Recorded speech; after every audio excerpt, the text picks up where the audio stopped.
Bom dia! Soco Matinal, seu programa de macroeconomia, geopolítica e também mercado financeiro aqui no YouTube. Hoje, continuando a série histórica aqui de programas diferentes, né? Mais um programa gravado às 2h05 da manhã aqui de quinta-feira para sair hoje de manhã para deixar vocês informados. Por quê? Porque tem notícia legal. Saiu duas notícias que elas geram algumas repercussões que a gente vem falando há muito tempo aqui no programa. Então, estou gravando hoje sozinho, né? Acabei de chegar em Goiânia, peguei o do aeroporto, vim direto para a empresa. Não consegui um cenário muito bom, não é meu forte, como vocês entenderam, mas a gente vai ficar atualizado aqui, começar o dia com as notícias mais importantes. Então, começando principalmente com quem? Com ela, a taxa Selic. Então, a reunião do Copom, né, o Comitê de Política Monetária do Brasil aqui, chegou à conclusão de aumentar 1 ponto percentual aí na taxa de juros do nosso país. Agora era 13,25%, chegamos aí ao patamar de 14,25% de taxa básica de juros.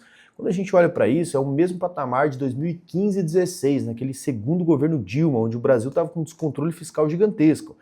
Essa taxa de juros, pessoal, ela impacta em todos os outros tipos de investimentos e empréstimos. Para quem não sabe nada, é o Banco Central posicionando a taxa nivelar ali de toda a nossa economia. Ou seja, para que o controlar a inflação, para fazer com que a economia não sofra mais ainda, a gente vai pagar muito mais caro com juros. Essa é a grande decisão.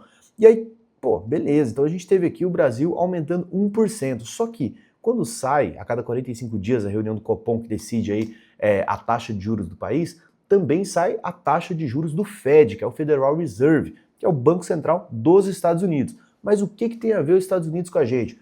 Quando a taxa de juros lá permanece igual, que foi a decisão dos Estados Unidos, que era, ou seja, enquanto a gente aumentou 1 ponto percentual, os Estados Unidos manteve a taxa de juros em 4,025 e até 4,5. Eles têm uma faixa ali de taxa de juros. Isso faz com que o mercado brasileiro fique um pouquinho mais atraente para investidores.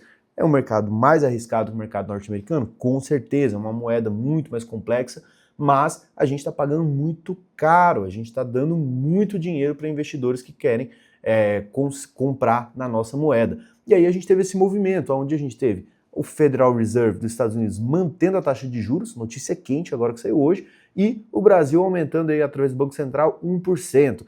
Dessa forma, o que acontece? A gente tem um resultado natural, que também tem outros fatores, que é o dólar aí pela sétima queda seguida. Então hoje o dólar abaixou para 5,64. O porquê? Porque a taxa de juros ela faz com que você mantenha a inflação e também recue um pouco o dólar. Porque, vamos lá, vamos pensar na economia. O dólar não é necessariamente ele que aumenta, é claro que ele também tem suas oscilações, mas o que acontece na maioria das vezes é o real desvalorizando. E quando você coloca uma taxa de juros um pouco superior, que já está num patamar muito superior, né, mas a gente aumentou 1%, mais pessoas vão comprar real, mais pessoas vão comprar nossa moeda porque está pagando bem. E aí o real valoriza e o dólar começa perante ao real a baixar. Então é a sétima queda seguida aí do fechamento do dólar, fechando a 5,64, com essa dupla relação aí entre o Federal Reserve e o Banco Central brasileiro, né? Uma coisa importante aqui que a gente pode pensar é que essa é a segunda vez, né, do governo Trump aí que o Fed segura a taxa de juros. Mesmo a taxa de juros comparado com a taxa de juros brasileira, norte-americana, 4,25 a 4,50, discrepante com a taxa brasileira, lá para os Estados Unidos é uma taxa muito alta, né? Ainda é uma taxa muito alta. E no início do ano, né, a ideia é que os Estados Unidos já tivesse um movimento de baixa de taxa de juros, já era para estar cortando esses juros. Mas com essas novas tarifas, né, essas taxações que o Donald Trump está impondo à economia geopolítica, tanto com a China, Canadá, México e outros países, o Banco Central norte-americano aí, ele decidiu aí ser mais cauteloso em manter a taxa de juros, porque a taxa de juros também protege ali de uma possível recessão. É claro que um aumento da taxa de juros gera também a recessão. Então é uma linha tênue ali que o Banco Central fica segurando a taxa de juros, ou aumentando ou diminuindo, para manter a economia mais estável possível. E aí, complementando tudo isso, então a gente teve aí o dólar em queda, a gente tem aí a taxa de juros brasileira subindo para manter isso e a taxa norte-americana continuando. Essas são as grandes notícias que a gente teve. Outra coisa interessante aqui, a ONU, né? A ONU ela tem um ranking da felicidade. E o Brasil sobe aí 8 posições no ranking da felicidade da ONU, né? E os Estados Unidos nunca foram tão infelizes de acordo com esse mesmo ranking, né? A Finlândia continua aí pelo 8º ano consecutivo como o líder aí, é o país líder no ranking da felicidade da ONU, né? Então o Brasil saltou 8 posições aí no ranking da felicidade, né? Publicado todos os anos pela ONU e ocupa agora a 36ª posição. A Finlândia está em primeiro. E por outro lado, os Estados Unidos, né, ficou no pior momento da história desde 2012, né, quando começou esse ranking aí interessante da ONU, que agora eles já estão no 24º lugar, bem à frente do Brasil, mas amargam aí a pior posição da história, né. Esse documento foi publicado nessa quarta-feira, né, pela Organização das Nações Unidas, a ONU, em parceria com o Instituto Gallup, que é e a Universidade de Oxford. Leve em conta, para chegar a essa conta aí desse estudo, 6 fatores chaves, que é o PIB per capita, a expectativa de vida saudável, apoio social, sentimento de liberdade, sentimento de generosidade e percepção de corrupção. Então, é interessante aí, não participei dessa pesquisa, não sei se eu responderia ela favorável a um aumento da felicidade no Brasil, principalmente na percepção de corrupção aí e também sentimento de liberdade.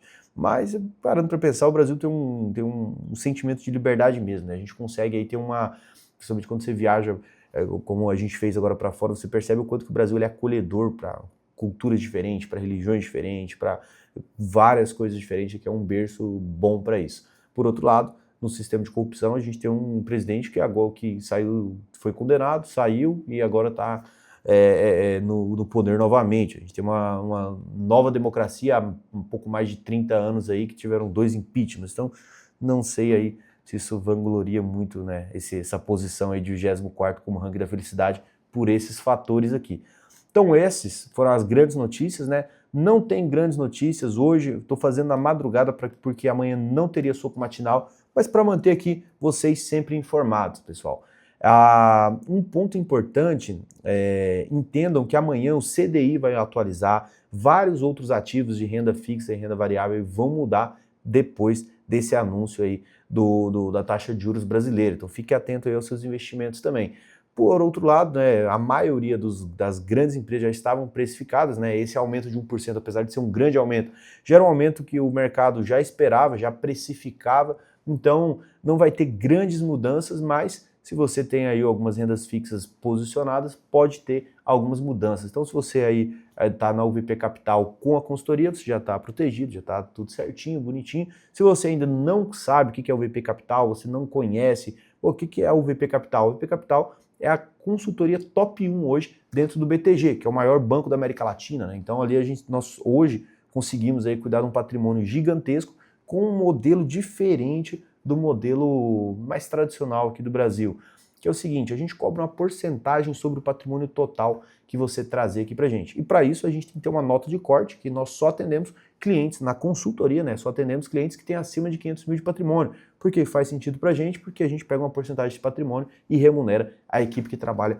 em cima do seu dinheiro. Qual que era o outro modelo? Qual que é o modelo que não fez sentido pra gente, não trabalhou, advogamos com todas as nossas redes sociais o mais forte possível para acabar com esse modelo, que é o Commission Based, que era o famoso assessor de investimento antigo, que ele não te cobrava nada, só que ele fazia ali movimentações como taxa de rebate, ou seja, ele movimentava, compra um, vende outro e ganhava uma participação, colocava ali um COI, que é um lixo de produto financeiro ali, mas que rendia uma porcentagem para ele, tirando da sua rentabilidade. Então existiam várias formas de remuneração meio obscuras ali. O que a gente fez? A gente consegue fazer um trabalho sem interesse, ou seja, quando eu digo sem interesse entregando ou tentando entregar a maior rentabilidade possível para você, que queira entrar para o VP Capital e que tem essa nota de corte, mas, por outro lado, a gente cobra uma porcentagem de você. Então é o sistema mais justo possível, o sistema que ocorre lá nos Estados Unidos, e é assim que a gente trabalha aqui no VP Capital. Então, um abraço para vocês e até sexta-feira, que aí a gente volta no estúdio, aí tá bonitão, aí tá todo mundo junto, organizado. Só fiz esse programa aqui para vocês entenderem um pouco mais essa relação do taxa de juros norte-americana, taxa de juros brasileira e o dólar caindo logo nessa quinta-feira aqui de madrugada. Então um abraço para vocês, um beijo e vamos lá.